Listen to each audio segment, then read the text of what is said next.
Today is July 9th, 2006. I am Jessica Clark. It is a pleasure to conduct this interview for the Dakota Memories Oral History Project in Rugby, North Dakota. Can you please state your full name? Magdalena Degenstein, but I go by Maggie. And where were you born, Maggie? I was born by Orne, North Dakota. That's about 30-some miles southwest of Rugby Okay. on the farm. When were you born? March 10th, 1935. You say you go by Maggie. Mm-hmm. How did that start? Well, I tell you, when I first started working at a variety store here in town, the guy thought my name was just way too long, so he said, would Maggie be okay? And of course, that's how it's been. So about how old were you when that started? How about 18? Okay.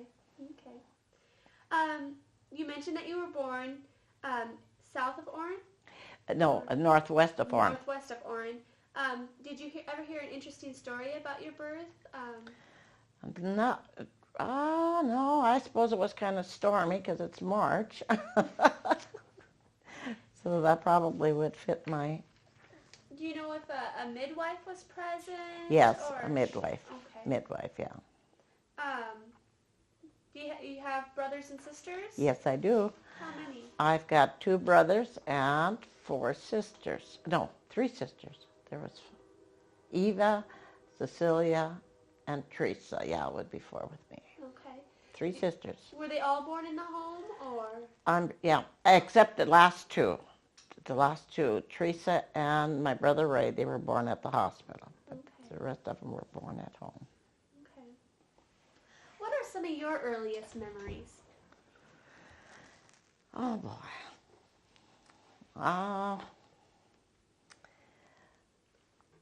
Was a lot of snow in the wintertime, and we didn't get to town very often because it was with horses and sleigh. And so from probably November till April or so, we were pretty much on the farm. We went to church with the horse and team many times. We went we were 7 miles from Orne, and we went to church with the horses many times with the sleigh. Were you also raised Catholic? Yes, I was, okay. Yeah. So there was a Catholic church then in Orne? At Orne, and we also had a rural church, and that was Blumenfeld. In fact, my great-grandfather is buried there. My great-grandfather Kuntz is buried there. And I didn't know that for many years, but we've visited the cemetery many times since. And that was only about 3 miles from our place, where we... And then when we decided to go to Orne, well, that was further. That was 7.5 miles. So your great-grandfather then, did he come over from Russia? Yes, he did, and so did my grandfather, too. Okay. Was your grandfather an adult when he came over, or was he... Yes, they were. In fact, I think my one uncle was born in Russia. Maybe 2. I'm not sure. No, I think just one. My one uncle, Sebastian, was born in Russia. And when they come over. So they had gotten married in Russia, my grandpa and grandma Kuntz. Okay. Is this your dad's my dad's family, right? Mm-hmm. Okay.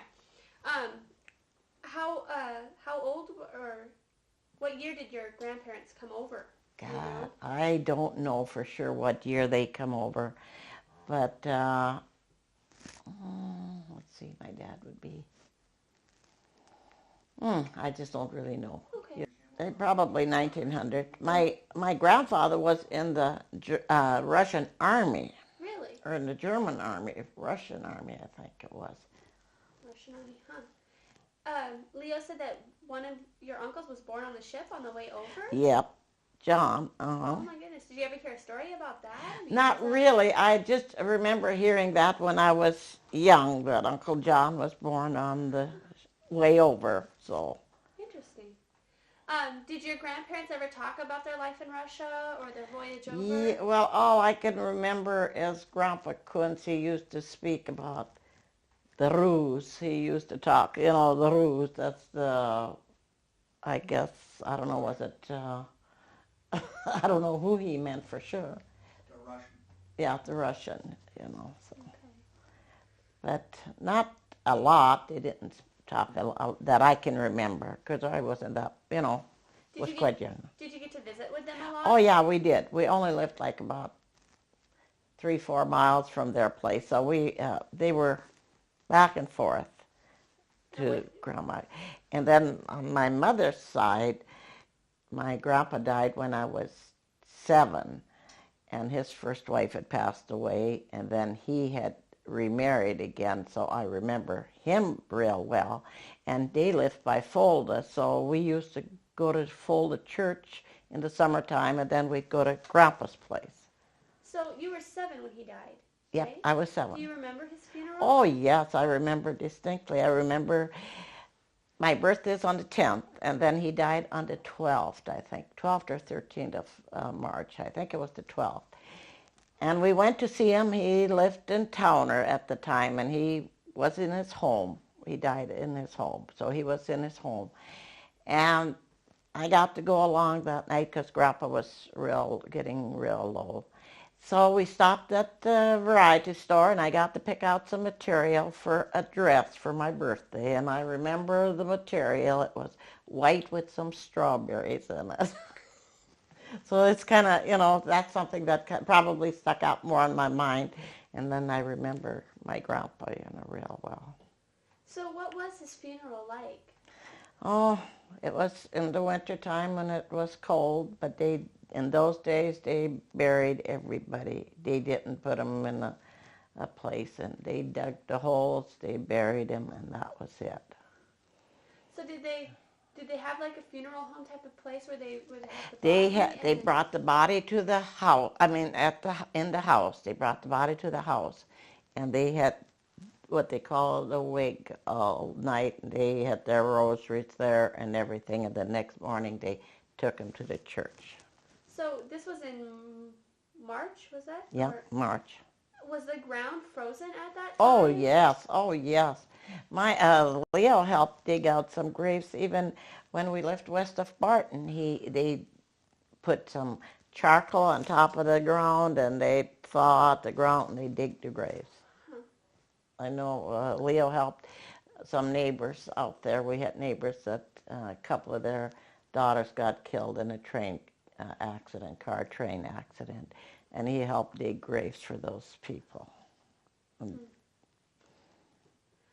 You mentioned remembering going and getting material for a new dress. Did your mom make a lot of your clothes? We didn't know what a button dress was. I didn't know what a button dress was, I'm sure, until I probably was 16 or 17. Otherwise, she sewed everything. She sewed not just for our immediate family, but she sewed for relatives, and she sewed coats, everything. Where would she get the fabric from? Well, a lot of them, they usually ordered it and stuff, and sometimes they had somebody gave her some coats or something, old lady's coat, and she made little coats out of them, for the kids. Yeah, she was a good seamstress. She loved to sew, and now I in turn hate to sew. That was going to be my next question. No, I hate sewing. I'm lucky to be able to hem up a pair of pants. Oh, I just never cared about that. Well, when you were growing up, what type of clothes did you wear? Was it dresses or? You wore dresses most of the time, yes, and then you had those long brown stockings, But you wore dresses, yes. We wore dresses too. Of course, in those days, I don't remember when I first got a first pair of pants. It was dresses, yeah. Even when you were doing your chores and working on the farm? Well, I think we did have some farm chores, some pants that she had sewed for us too. But for any place where you went to church or any place, to school and everything, you wore dresses. Okay. Was it pretty hard in the wintertime to stay warm in the dresses? It was, yeah, but you wore, like I said, you had those brown stockings, and I think we even had long underwear and stuff that, and we walked to school. We lived about a quarter of a mile from the school, and we used to walk most of the time. What type of shoes would you have? We had, but we always had some boots to, snow shoes or overshoes or something. Yeah, Okay. How far was the school from your? about a quarter of a mile. Okay. And you would walk even in Yep, the wintertime? yes, even in the winter time, a lot of times, most of the time. I mean, and we just kind of crossed through the pasture, and there were some trees, so there was a little bit of shelter, on the way to school. But Was this a country school? country school. Okay. Yeah. Was it then one room, I imagine, with Yes, eighth yes, grades yes, yes. Okay. Okay. And, The teachers, did you have the same teacher year after year? no, they were hard to come by. Most of them didn't want to even stay a year.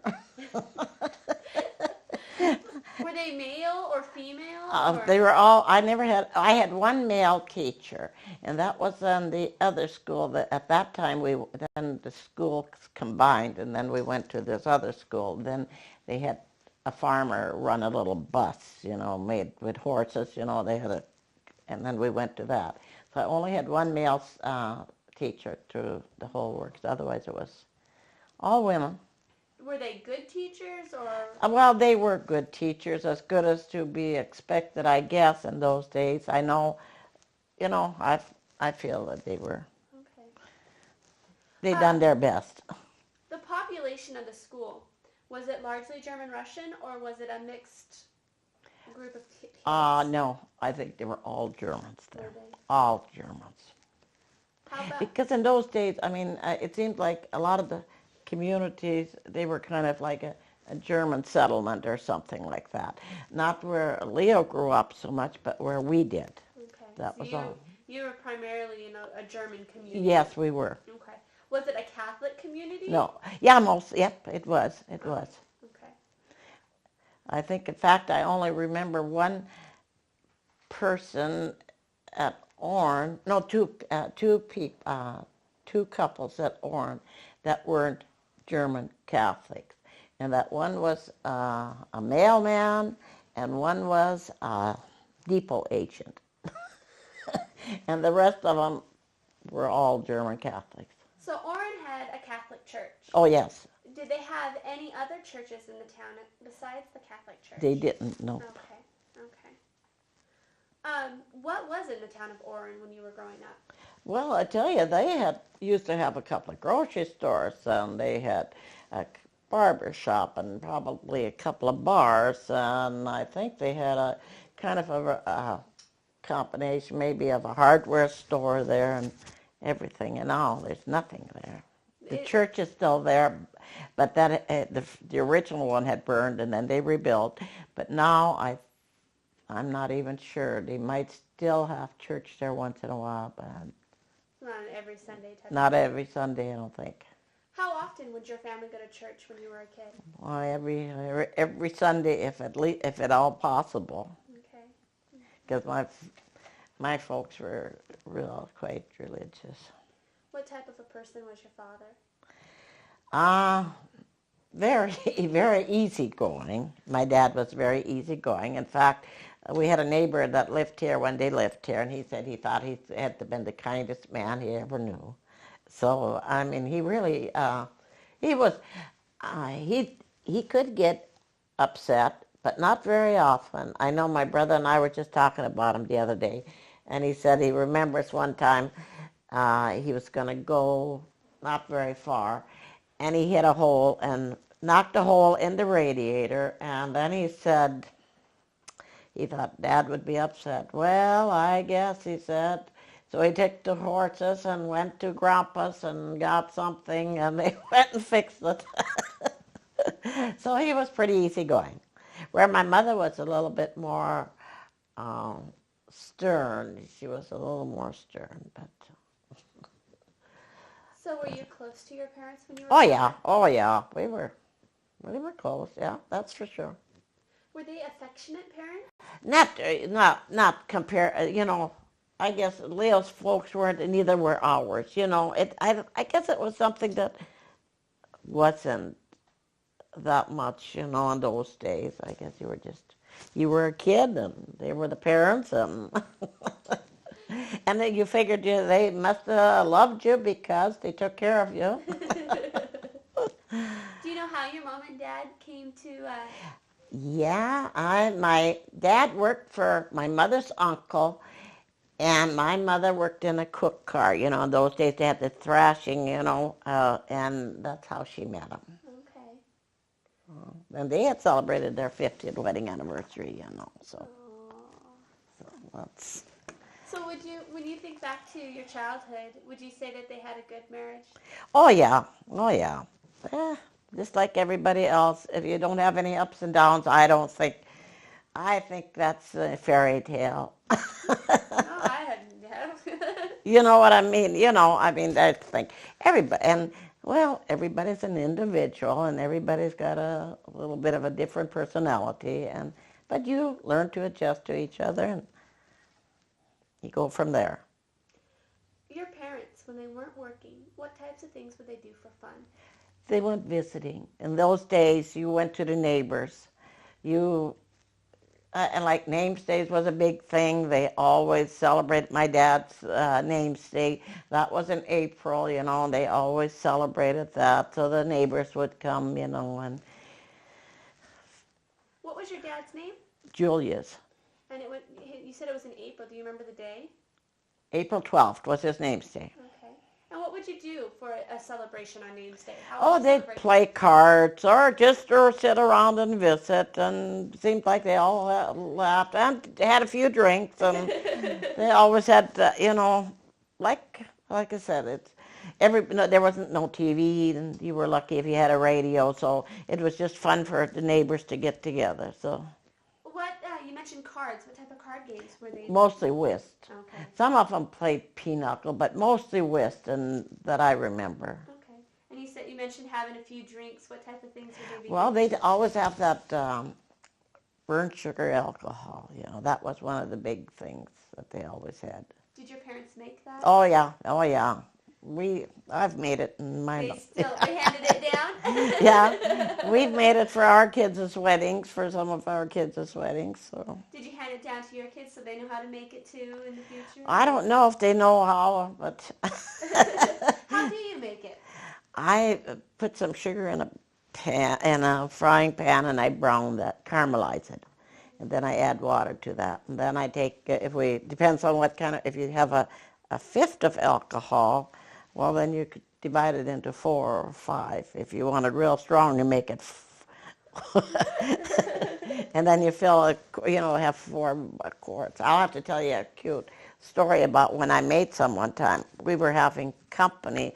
When we left west of Barton, that was our entertainment too, because we were hard up too. So, with the only entertainment we had, the neighbors would come and play cards. But in a way, I think we had served some of that burnt sugar alcohol to somebody at one time, so they really had wanted some. So we had this party, and I was mixing the alcohol, and by the time Leah come home, I was getting pretty warm because I tasted every batch, and oh, man. You had your own party. Yes, I had my own party. And that stuff, I'm telling you, if you've ever drank it, it'll hit you. It'll get you. What about beer and wine? Did your parents make that? My mother made, the later years, they made the best chook cherry wine. They really made good chook cherry wine. And they had made beer in their days, too. How did she make choke cherry wine? I don't really know. I think they put them in it, and they kind of added yeast, and I think they fermented it, and then after that, then they strained it off, and I don't know if they brought it to a boil or what. But they made good chook cherry wine. So choke cherries, was it something that grew in the wild? Oh, yeah. And where we lived, we had chook cherries all over the place. We had June berries too, but then they weren't sometimes in the spring of the year the frost gets to them or something. But June berries were our favorite. Once in a few years we'd get good June berries. But chook cherries, I don't remember not a year that we ever didn't have a crop of it. So what besides the wine, what would you do with choke cherries? We made jelly. My mother, we never had bought jelly either. What we did was she would cook so much jelly, and then we would make just a juice. And then in the wintertime, whenever we were out of jelly, you'd bring up a quart because she'd process it, and then bring up a quart of juice and make a batch of jelly. And what about, would you do the same thing with the June berries, or? Oh yeah, the June berries too, the same thing, but usually June berries weren't that plentiful. Okay. Like the chook cherries were. Like, well, I'm sure we had at least 50 quarts of juice in our cellar, and whenever we wanted fresh jelly, she cooked up a batch of jelly. So with the choke cherries, were they good by themselves? Oh yeah, some of them were really good. That's good. They were a little more, but the June berries, God, we used to go have cattle, and we milk cows, and we'd take the pony, and you'd stop at those chook cherries. You'd sit there and you'd eat a bunch of those June berries before you went to get the cows home for milking. Yeah, the June berries were really good to eat. So. What about a garden? I'm guessing your mom had a pretty large garden. Oh yeah, we always had a large garden too, and I don't know, where we lived it was sandy, and I still think sand is probably the best to grow vegetables if you get the rain. What type of vegetables would she grow? Oh, we'd have like cabbage and carrots and beets and, well, every kind, and potatoes, because you'd always can, so you had vegetables from all winter till the next ones come, So, would you help your mom? Oh yeah. With the canning and. Yes, and I started young. So, what time of year would you start planting the garden? I suppose as soon as the ground got, usually in April. Okay, and then when would you start to actually do the canning process? As soon as the stuff was ready, when the beets were ready, they got canned. When the carrots were ready, they got canned. And so we'd make sauerkraut, and we'd pickle watermelons in big barrels. Like they used to have those, what was it, 50-gallon barrels, I think it was. And you dilled them, you put dill in there, and then the salt and everything. And when you had small watermelons, those were the best kind, those pickled watermelons. How did you make sauerkraut? She used one of these cutters, cabbage cutters, and then you put them into a crock, kind of one of those crocks, and then they'd put salt in between, and then you put some more in them, and then after it was set so long, and then we packed it into jars. You like sauerkraut? I love sauerkraut, but I never eat it because my husband doesn't eat it. But it's funny that our son and his son love sauerkraut. We'll edit this part out too.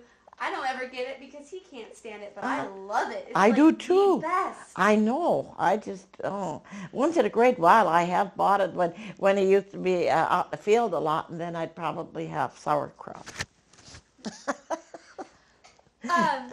Let's see here. What other types? Were there anything that wasn't canned when you were growing up? I mean, was there any food that we even they can't meat and everything, sausage, meat, and chicken. Yes, everything they can. And then, but hams and stuff, they cured them. They put them in brine for months, probably, until they were completely red, until the inside was red. Then they put it in the smokehouse, and then my dad built his own smokehouse, and then they'd hang it in there, and then you could eat that all summer. Sometimes it would got a little moldy on the outside, but you just cut that off. The meat was fine. Because it got, I suppose what it was, moisture condensed on it, and I think that's what caused probably the little bit of a mold. But outside of that, I don't remember. You didn't buy very many groceries in those days. And my dad, I remember him taking wheat to Mina to the mill with the pickup, and then he'd get 100 pounds of flour, 100-pound bags, and then we'd put them in the granary. And then you use them all winter, So did your mom go through a lot of flour because of dough dishes? Well, yeah. I mean, you didn't buy no bread. I've probably bought bread maybe when I was, oh, 12, 14 years old. The rest was all baked, you know. You done a lot of baking, and you done everything from scratch, you know. Being a girl in the house, did you have to help your mom with a lot of Oh, this process? yes, because my mother was sick a lot, so I helped a lot, and I helped with the little ones. My younger brother, I practically raised him because she was sick, and, well, she was 41, I think, when she had him, you know, so then she was getting older, so I just... What was she sick from? She had different ailments. I don't know. Maybe in those days they worked hard too and had a lot of ailments. I don't know what her ailments were, but... You mentioned doing all the baking and stuff at home and not much shopping. How often would you bake bread? Maybe 2-3 times a week. Okay. And how many loaves would you bake? Oh, probably 6-7 at a time. Okay. But that's something that was a staple that you ate every meal, and if there wasn't anything else to eat, there was bread to eat, and we always had jelly, so... And that's another thing. They bought the sugar probably in the fall of the year. They would do that, probably buy 100 pounds of sugar or stuff like that. Did the outbreak of World War II, did that affect the sugar that would be? Oh, yeah. Yes, they did. They had to have sugar rations. They had sugar rations in those days, but... Stamps. They got stamps, yeah. Okay. But for some reason or other, we never run out. Okay. We always had enough, so. What was a typical breakfast meal back then? Well, back then, when I remember real well, we used to have homemade sausage a lot. Homemade sausage and bread, and probably, sometimes it depends on if the hens laid, and if they didn't, then we had eggs, and if they didn't, we probably saved the eggs for baking a cake or something like that. But sometimes we had some potatoes for breakfast. And sometimes if we were in a hurry to get to school, sometimes we had head cheese. We made head cheese too, you know, when we butchered. I don't know if you ever eaten head cheese. I've never had head cheese. Never had head cheese. Oh, my. We always made head cheese, even Leo and I did, when we got many years until we quit butchering. How do you make head cheese? Well, they boil the head of the pig, and then when it's off of the bone, you cut it up, you grind it, and then you add some of the regular sausage meat in there with it, and then you season it. And then you pack it either. Nowadays, they do it the simple way. Years ago, they used to clean the stomachs of the pig and then put it in there. That was still the best, I think. Nowadays, they use plastic bags and different things to put it into. So why do they call it head cheese? Make it out of the head. I don't know. I imagine that's part of it. Okay. You mentioned having sausage for breakfast and stuff. Would you make your own sausage when you were Oh, a kid? yes. Oh, yeah. We'd probably butcher 4 or 5 pigs, and then we'd have sausage all winter, and so you'd have sausage for breakfast. How And did bacon. you butcher a pig? I mean, what would you do? First of all, they'd have to get the neighbors together, and then they would kill the pig, but they boiled the water, you know, and then they scalded them, they scraped them, and then they cut them up, and then you ground it by hand. That was the most fun, was grinding that meat by hand. But I don't know if you've seen those small meat grinders. So that was a lot of grinding. So that's how and then, you know, like I said, then they mixed it in big wash tubs. And then you stuffed it into a sausage maker and then a sausage stuffer. And you put it in the casing. So were those part of the pigs? Yes, part of the pig. And that's another thing, they all had to be clean too. So that was quite a project in those days when you butchered. Would you help with that process? I didn't help clean. I have later, but not when I was younger. Okay. Because my dad was great at doing that. He'd like to sit there and they'd clean him and clean him and clean him.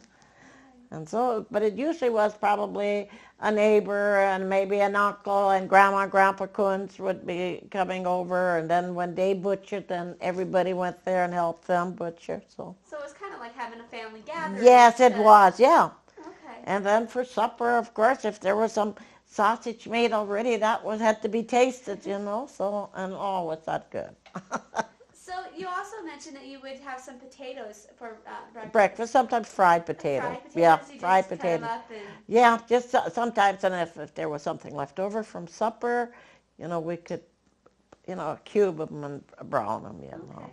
And we always did it on a cook stove, too. So was this in the house, or was this out in like a summer kitchen? I mean, No, this was in the house in the Okay. wintertime, yeah. Okay.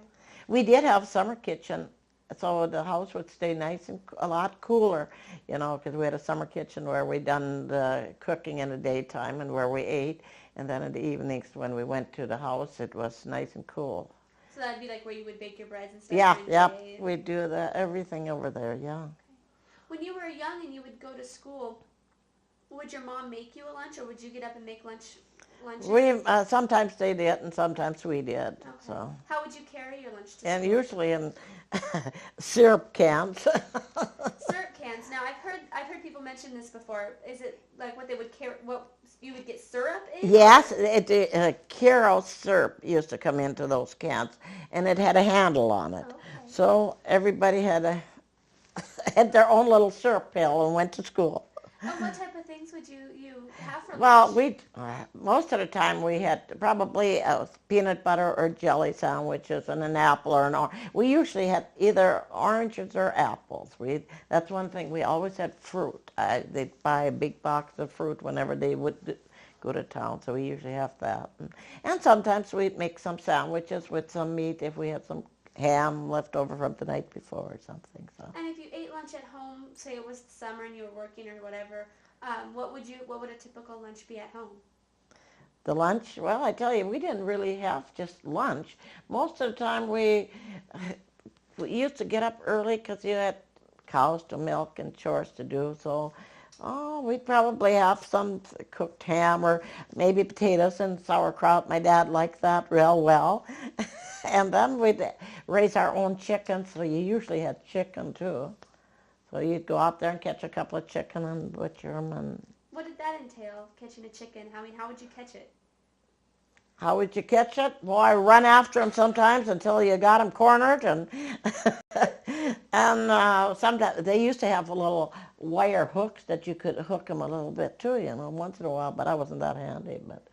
But when Leo and we used to raise 300 chickens, and I used to butcher them and sell them and clean them, and he'd help me when he'd have time, and otherwise I'd do them, and then I'd sell them for next to nothing.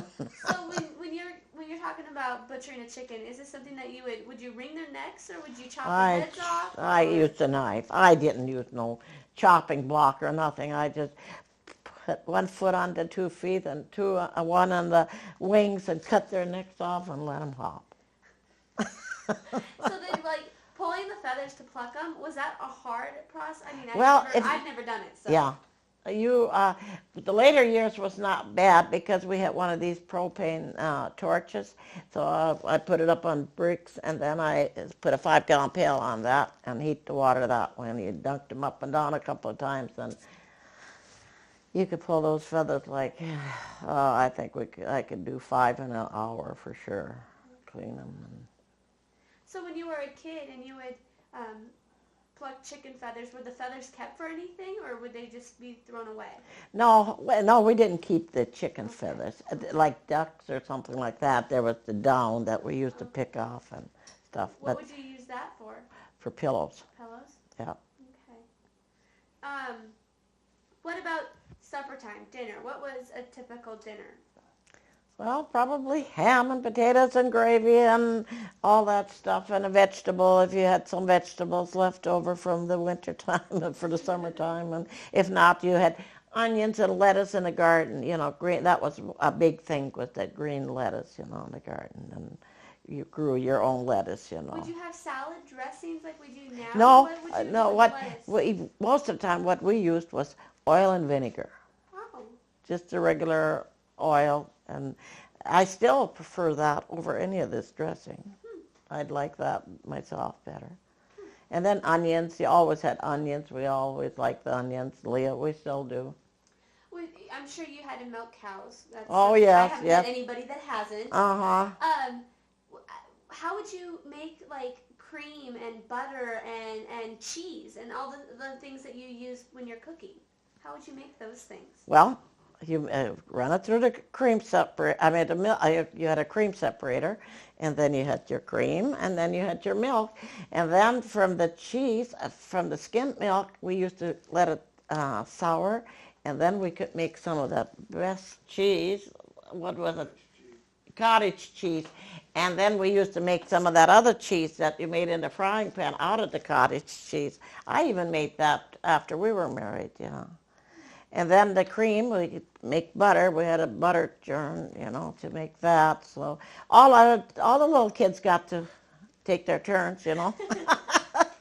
What about ice cream? Would you make your own ice cream? Oh, yeah, we did. That was in the wintertime. In the summertime, you didn't have no ice. But in the wintertime, we always had ice, so we always made ice cream. And how would you do that?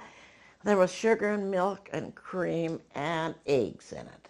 There was eggs in it too. And then you mix it all together, you know, and then you put it into this ice cream, and then you churned it and churned it and churned it until it wouldn't turn anymore. Then you figured, well, now it's ice cream. So then you put packed ice around this ice cream maker. You take turns there too. You guys must have had some strong arms. Yes, we had sausage making, the churning of the butter, the ice cream. Yes, and milking the cows by hand. Yep. How many cows did you have to milk each day? Well, when we were growing up, I suppose we had milked probably like around 20. And I think even after Leo and I were married, I think we milked up to like 9 and 10 milked by hand. We've talked a lot about the meals that you used to have. What was the table behavior like? How would a dinner interaction I think it was pretty, it was a nice time, really, because I think everybody was anxious to eat, because I think everybody was hungry. You've been working and everything, so, and everybody shared, and I mean, you know, Mom used to dish it out for the kids, for the little ones, you know. And how many kids were there in your there family? were 6 of us. There were 6 of you, so would all 6 children and the parents sit at one table? Oh, yeah, yeah. Okay. Did you have your specific spots where you would Oh, sit?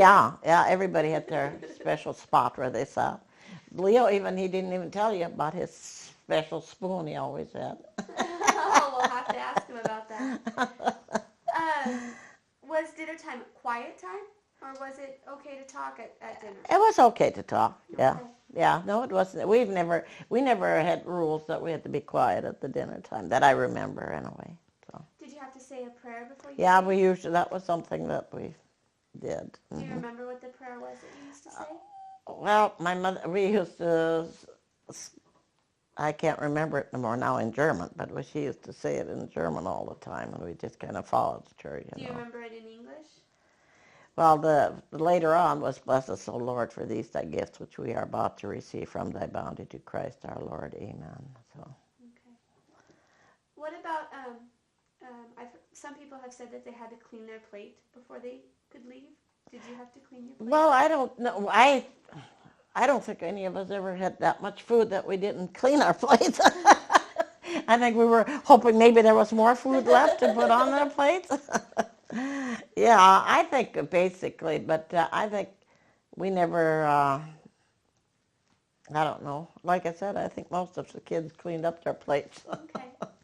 So we've talked, what the typical meals consisted of. What were some of the good old German dishes that your mom used to make? Well, I like the Dampfnudler. I don't know, they were made out of the regular bread dough, the raised noodles. She'd put flour on the table or someplace, and then she'd roll out a bunch of them. I mean, it's much for all of us kids, you know. And they were one of my favorites, was that. And I like like you said, those geschnitten the noodle, cut noodles. You know, we like them too. So no, I mean, you made out practically everything out of flour, everything that you ate. And how about least favorite? You know, I really don't. I was never that fussy. I can't remember anything that I really didn't like as we were growing up. Okay. Other stuff. What about desserts? What type of desserts? Well, we ate a lot of. That's another thing that she used to make out of bread dough was those. They were called Schwarzkekse. They were. Uh, you took a piece of bread and you had hot lard, and you just kind of pulled them apart and you browned them. They're called Indian tacos now. That was another thing that we had liked that. So I like that real well too. And we had, a lot of times we just had, not too much for dessert, a lot of times sauce. We had a lot of sauces because we used to can that too. And so we usually had sauce. So would you have a dessert after every No, evening meal? no, Or was not it after. Okay.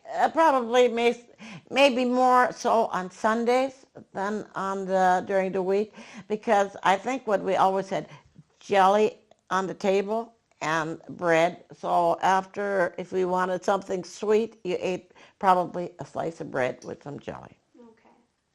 Was Sunday meals, were they different than during the Yes, week? they were. And Sundays was a big day for us for soup. We used to cook the chicken on Saturday and then have the broth ready, and then we'd go to church, and when you come home, then you could get noodles into the soup, and you'd have your dinner ready. It wouldn't take that long. Okay. Yeah, Sunday was a special day, usually. And then when we had beef, you know, then we'd sometimes cook that too for soup. But Sundays, I don't think we had hardly ever a Sunday that we didn't have one meal of soup. That was just a tradition, kind of. What about holidays like Christmas and Oh, yeah. That was Thanksgiving and special, things too. like those? Well, holidays like Christmas was always another thing. Before, we'd always go to midnight mass, but Mom would make some kind of bread, and she'd kind of make it fancy, kind of braid it, you know, for Christmas bread. And then she'd make German potato salad, and we usually had a ham. And then after we got home from church, then we'd have to eat some ham and German potato salad and some of that bread. So what is German potato salad? Potatoes you peel and I know there's different versions of it, but the real German potato salad that we grew up with, you boil the potatoes, in the skins, you peel them, you slice them, not dice them, you slice them. And then you put some onion in and some little sugar and vinegar and oil. Okay, so it's a sweeter. It's I don't like it too sweet. I just add a little bit to kind of, to kind of take the sharpness away from the vinegar a little bit. Okay. So was it something that you would serve warm or cold? Cold. Okay. Cold. I mean, you can eat it warm too, but I prefer it but if you make it too warm, then it gets mushy by stirring it up and stirring it up. So I like to boil the potatoes, peel them when they're still warm, and mix it up when it's still warm. But what I usually do is just put it over the top, the oil and the vinegar and stuff, and let it set a few minutes, and then when the potatoes cool down a little bit, and then I mix it so I don't get a bunch of mush. Okay. But I know there's different versions. Some people make German potato salad they put bacon and I don't know, flour and everything, but I've never ever made anything like that in my life. Okay. You talked about, cold and warm and all of that. When you were growing up, how would you keep food cold? Well, I tell you what, we'd hang it down in the well. I mean, we'd have a windmill, and there's a box built around there. We'd put it on a rope and hang it down into the water, because there's always was water in our well, in a way, and then you could hang it down into the well. Did it really keep it cool? Oh, yeah, the water down there, because that was probably, I don't know how deep the well usually were. about 10, 15 feet. But we'd put the milk, that's when we put the milk into these Caro cans too with the cover on it. And then you could put the rope on that and let it down into the water. So how much of milk could you fit down in the well at one Well, time? there was a pretty big area, but and what we used to do too in the evenings when we'd milk, we'd put some in a can and put it by the windmill where the water was pumping, and by the time supper time was ready, that milk was cold because the cold water would be pumped on that. So, but the butter and the cream that we used, that's what we put it down in the well. You mentioned before that you had to help basically raise your younger brother. Mm-hmm. What type of things were you responsible for with him? Oh, to keep, change his diapers and to kind of watch over him, so when he was outside playing or taking him out to play and stuff like that, so. I imagine that diapers were a different story. You could say that again. I remember washing them and there were no throwaways. There were no throwaways even when we had our first kid. I don't think I ever had to throw away diapers with any of our kids that we raised. And I used to wash them on one of those scrub boards. How many cloth diapers would you go through in a day? Well, when our first son was born, we lived west of Martin. I think I had a dozen diapers on the clothesline every day, winter and summer. And in the winter time, I hung them out and they froze, and then I brought them in and hung them around until they were dry. About a dozen. Okay. So then, were they safety pins? I mean, safety pins, I've grown up in an era of. Yes, I know. Yeah, they were safety pins. Yeah. Okay. Yeah. Okay. What about did you have bottles for milk? Yeah. Yeah. So were those different than what we see today? I mean. Oh yeah, they were usually the glass bottles, and then they had different nipples on there too. So. Okay. I'm sure all the rest of us were all breastfed, but and then Teresa, my youngest, second to the youngest, my mother was breastfeeding her, but then she had to have her gallbladder taken out when she was like 6 weeks old, and Teresa didn't want the bottle, so it was quite a time. So Grandma, my dad's mother, they took me and her over to their place. And then she had said she was so worried that little girl was going to starve to death because she didn't want to take that bottle because she had been used to, breast milk. But she made it. She's still alive. So when you were a kid, how long would women breastfeed their infants? Well, I really don't know because like I said, Teresa was my younger sister, and then Ray, he was bottle fed right away, so I think he did. Or in a way, not too long afterwards. When you talk about being bottle fed, I'm guessing it wasn't formula. Was it just? It was usually cow's milk, and they added a little Caro syrup in there. Okay. And it worked just fine? It worked just fine, except I guess Leo's mother had quite a time with him. He darn near died too, I guess, because nothing agreed with him. Yeah, he kept throwing it up, and then I guess he finally found Eagle brand milk, and that agreed with him. And I think, and being she had asthma and stuff, she probably couldn't hardly breastfeed him. She probably was sick a lot and stuff. So, but that's.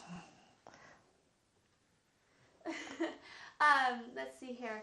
As far as playing, what type of activities would the kids do for fun? That's what we used to have, a little playhouse, under the trees or something, and we'd play ball too. And in the wintertime, we'd play fox and the goose or something like that, and run around a circle and whatever. You didn't have very many toys, so you usually entertained yourself. And we used to play sticks. I don't know. We dug a little hole in the ground, and then you had a stick like this. You laid it across, and you had another one to see how far you could throw it.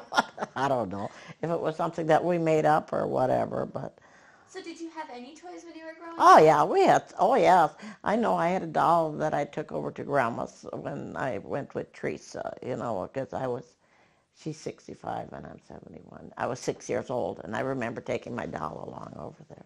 Oh yeah, we always got some toys. When we at Christmas time, we always had something. Were they store-bought toys or homemade toys? I think mostly store bought Okay. something. Nothing big. Not what they get nowadays, but. So you said at Christmas that they would be like a typical present that you would get as like a toy. Yeah, each one would get something. Okay. Hmm. Okay. Oh yeah, because maybe somewhere there were bigger families, they probably couldn't afford that. But even if it was just a little pin to put on your, a sweater or something, you got something. I don't remember not getting anything, that I never got anything for Christmas. So. The brother that you would take care of, your younger brother. Yeah. How old were you when you had to start taking care of He's 10 years younger. him? Okay. So, of course, that was a novelty for me, too, so I enjoyed that. So I got to carry him around and everything, He was your life baby doll. Yeah, right, exactly, yeah. Yeah, so I enjoyed it because, I'd play with him and take him and whatever, so. Okay. Well, that sounds like a great place to stop this one.